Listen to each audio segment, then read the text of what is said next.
નમસ્કાર, YNN ન્યૂઝમાં આપનું સ્વાગત છે। સમાચારમાં વાત કરીએ તો ચૈત્ર નવરાત્રિ નિમિત્તે આઠમ નોમ ભેગી હોવાથી મંદિરમાં સવારથી જ ભક્તોનું ઘોડાપૂર દર્શનાર્થે ઉમટી પડ્યું હતું। પાણીગેટ બહાર આવેલા મહાકાળીના મંદિરે માઈ ભક્તોની ભીડ જોવા મળી હતી। સવારથી જ પૂજન અર્ચન કરવા માટે ભક્તોનું ઘોડાપૂર ઉમટી પડ્યું હતું। તો મહાકાળી માતાજીને સજ્જ વસ્ત્ર આભૂષણ પહેરાવી શણગાર કરવામાં આવ્યો હતો, જેમના દર્શનાર્થે ભક્તોએ લાંબી કતારો લગાવી હતી।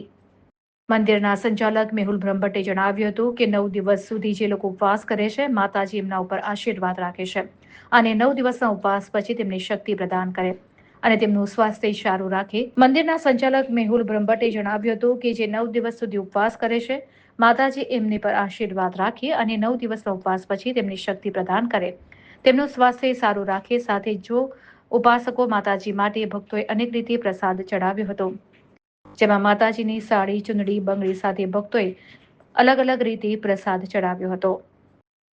ત્યારે તમામ ભક્તોને માતાજી આશીર્વાદ આપે અને તમામનું સ્વાસ્થ્ય સારું રાખે અને મનોકામના પૂર્ણ કરે તેવી આશા સાથે પ્રાર્થના કરી હતી।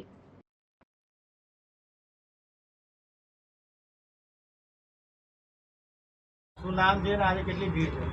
હા, આપણું મંદિર પાણીગેટ વિસ્તારમાં આવેલું છે અને આજે ચૈતર માસ સુદ અષ્ટમી અને નવમી ભેગી છે અને સવારથી ભાવિ ભક્તોની ખૂબ જ ભીડ છે અને અમારા આશીર્વાદ છે કે માતાજી સર્વેની મનોકામના પૂર્ણ કરે। આપણા મંદિરમાં સાંજે અંકુટ અને હવનનું આયોજન કરેલ છે, જે દરેક ભાવિ ભક્તો દર્શનનો લાભ લે એવી અમારી શુભેચ્છા છે। ઉપાસક જે કરે છે 10 દિવસ એની માટે શું શુભકામના?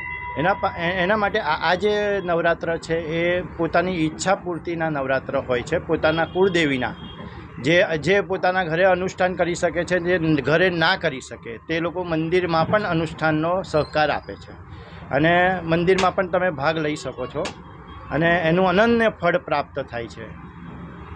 જે ઉપાસક છે એની માટે શું દુઆ કરો?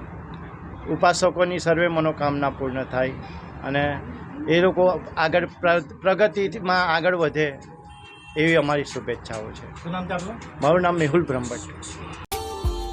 Subscribe now and press the bell icon. Never miss an update.